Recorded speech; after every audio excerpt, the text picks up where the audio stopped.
Hey there, bibliophiles and those raising bibliophiles. It has been a while since I have done an audio version of a book review, but I'm trying something new. Maybe a video or more audio would be helpful for you, as I know that you're busy. So whether you're washing dishes or folding laundry or scrubbing the floor from something that you probably didn't want to do, hopefully some book reviews that are on audio will be helpful to you. So today I'm going to review book 2 and 3 of Lisa McMann's Forgotten Five series. It has been a while. Last year I did a review of book 1, The Forgotten Five, and so today I'm going to go over book 2 and 3. It's certainly been at least over a year. And if you're not familiar with Lisa McMann, she's very popular for the Unwanted series. She writes a lot of fantasy, and if you have a child who's really into fantasy, sometimes finding some decent stuff for them to read is really difficult. And so book 2 is called The Invisible Spy, and so it really picks up where everything left off as they are trying to rescue Birdie and Brix's mom, which they are able to do from the evil president's, facility or home or mansion, whatever you want to call it. And so the story really picks up with that, but now they have to go into hiding. And so with the help of the librarian and a new girl named Leda, they are able to sort of hide. The librarian has lots of connections, and so it's really helpful for them as they're trying to hide, that she's able to get them supplies and the things that they need. However, hiding isn't the only thing on their mind in order to keep safe. They want to find out what the president's plans are and what he's really up to. And so part of the super sleuthing skills of the characters is that they want to uncover what the president has been going through or what he's trying to accomplish. And if you remember from book 1, so each of the characters, they have different abilities and skills. And so Seven has to sort of camouflage himself, but his camouflage is essentially like he's invisible. And so he's really uncomfortable because he has to take off his clothes, and like that's awkward for a teen boy in general. And so anyhow, he goes through with it. He's getting on an airplane to sort of figure out what the president has been up to. However, things don't quite, of course, go as planned. And so it brings him face to face with his father, who he hasn't seen in years since they all left originally. So if you're familiar with book 1, the parents have disappeared. The last remaining parent had died, which was Birdie and Brix's father. And so they're on this, trip to figure out what really happened. So anyhow, Seven comes face to face with his father per se, right? His father doesn't realize that he's there because he's camouflaged, he's invisible. And he gets stuck on the airplane as they're traveling to go find some other superhuman, supernatural ability people. So a whirlwind of shock sort of overcomes Seven, as he hasn't seen his father in over 3 years. And on top of that, he's seeing another character, Tanner's father, and Cabot's mother for the first time in quite a while. And so part of this is they're trying to test a new super to see if they are able to join sort of their group, and so they have to accomplish a heist as part of this. Seven is so thankful for once having the ability to camouflage because he's able to hide on the airplane.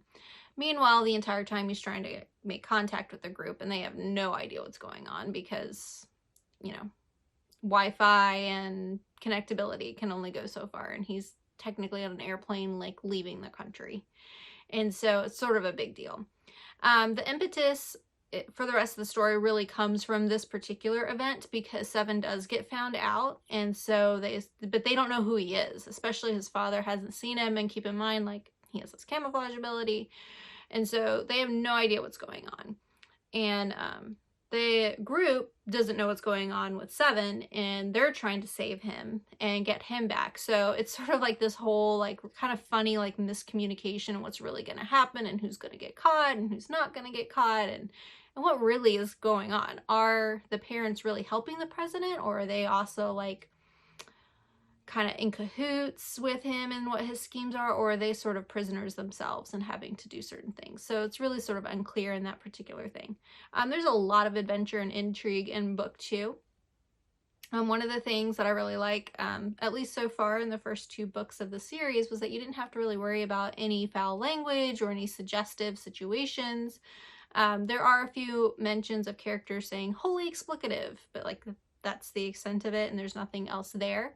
There's also a mention where Elena talks of a forest area where she and her future husband Louis sort of make out when they were younger and when they would escape the orphanage.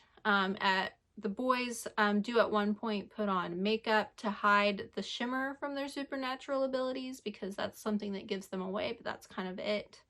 There's no like complete cross-dressing or anything like that. The children sort of do still struggle in trying to figure out things, particularly Cabot. She doesn't have an ability like the other supernaturals, and so she's really struggling with that. She also comes face to face with her parents, and she's got to decide, like, does she really believe the things that are said about them or what they've been doing? Does she want to be with them? And so they kind of explore all of these different things. One of the great themes in the story is about learning from your mistakes and owning up to them and when it happens. And so that's one of the things that I think is a good message in the story, is this idea of, if you make mistakes, you own up to your mistakes and you try to make amends for them if you're able. And so I think that's really good, discerning message for young readers. So as a bit of a spoiler alert, Cabot does at the end, with the help of Seven, they eventually are able to escape where they're being held, and Cabot decides to walk away from the group and to join her parents. And so that sort of leads into book 3. Okay, so book number 3 in the Forgotten Five series is called Rebel Undercover. And in this book, we're continuing the whole saga with the notorious family of criminals and their supernatural abilities, and they're trying to figure out what's going on, and their plan is to really take down the president. And we see more of that plan unfold in book 3. And the president is sort of up for re-election, so there's a lot of, turmoil and unpredictability going on as he's trying to maintain control that he's had for so long. Everything is a little more complicated, particularly with when Seven's mother, who he hasn't seen in years, she is the one who comes forward trying to usurp the president and win the election over him. And this is like a game changer because they haven't seen her in years, and then she reappears. She also produces information that she doesn't have a family and all these things. So Seven's really having a hard time comprehending what's going on with that. And then the couple times he has interacted with his particular father, there's a lot of anger around that. So in book 3, Lada, who was an addition at the end of book 1, we see her throughout book 2. She takes more of a dominant role in book 3, and she goes undercover in the president's home because he doesn't know who she is. The other parents that are working with him from the children, they don't know who she is. And so she's sort of able to sneak in and kind of figure out what's going on and to make some allies and figure out who can be trusted and who can't. If your reader has read the other 2 books in the series, I know that they'll be eager to get their hands on the 3rd. I don't want to give too much away, but Cabot, like I said, for book 2, she does go with her parents. So there's a lot of struggle between there because it's not how she thought it would be. And so that's a real important point in the story, is she's really struggling with that, how to connect with her parents again. Can she connect with them? Do they understand her? She does start to have some abilities, and so those start to present themselves, and so then she's confused and she doesn't know what to do. She doesn't trust her parents to go with them about it. So there's a lot going on in there. I will say with her ability, there are a few odd things. I don't know where Lisa McMann is going with this, so I'm looking forward to reading book 4 to see if something more develops. Unfortunately, I have been burned many times by book series where they start really good and innocuous, and then eventually you see a lot of these progressive ideas start to germinate within the stories and start to build, and you see authors pick those up. And it's really sad that adolescent literature and children's literature just can't remain adventurous and fun and just talk about big themes in life that everyone can relate to. Why do we have to pick up these little social issues and things around the world? So anyhow, that's sort of an off-ramp idea. But in this book, like I said, I don't know where she's going with this. Maybe it's innocuous, maybe there's nothing there. But we do see some weird things that she's sort of taking on and figuring out Cabot, her identity and her new role with her supernatural ability. She has this ability, like with her eyes, that they start to glow and maybe people are mesmerized by them. But as she's at a cell phone store to buy a burner phone, the clerk, who's also a girl, just sort of looks at her and just talks about how beautiful her eyes are and how dreamy she looks. And so it's just a weird word choice. Maybe she's sort of under the influence of like whatever it is that Cabot's ability is, because that still doesn't fully come out throughout the story as she's sort of discussing it. But it's just weird. Later, Cabot returns to the clerk again, and we have that sort of weird, awkward scene again where she's sort of mesmerized by her and has this relaxed feeling that comes about her in regards to that. Cabot leaves. She's really worried about the encounter because of what her ability is. A friendly clerk is the only thing really ever mentioned in there, but like I said, it's just something that's just slightly weird encounter. And so I just want to make you aware of that in case that develops into something later. Hopefully not. And this could just be an enjoyable story where we don't have to have, you know, other things brought in. Aside from Cabot, there is a budding sort of crush and relationship between Lada and Tanner within the story, but it doesn't move much beyond just like a little crush between the two of them.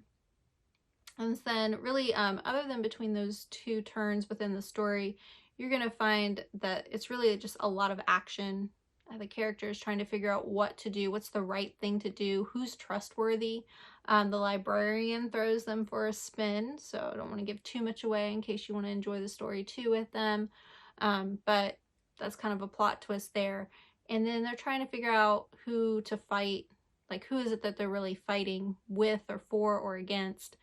And Tanner's father throughout the story is known for sort of being abusive, and we see a change in him a little bit, especially towards the end of book 3. And so I think there's good opportunities for conversations about forgiveness and redemption. And so that certainly leads itself to that. We can also tie in biblical conversations about lies and deceptions, who's trustworthy, compassion. Can we have compassion for people who are even criminals or doing wrong things? Can we sort of seek compassion and try to understand things from their point of view or what might have led to certain decisions or situations? In February, the 4th book is set to come out, so I certainly look forward to reading that. And after I read that book, I will definitely post another review. So hopefully if you're looking for something to read, I would suggest and recommend so far books 1 through 3. I have enjoyed them. If anything that I've mentioned gives you pause, then certainly trust your instinct and your gut regarding that. But again, most of the stuff that I've seen in there has been pretty clean. And it's just a good adventure story and offers up good opportunities for conversations.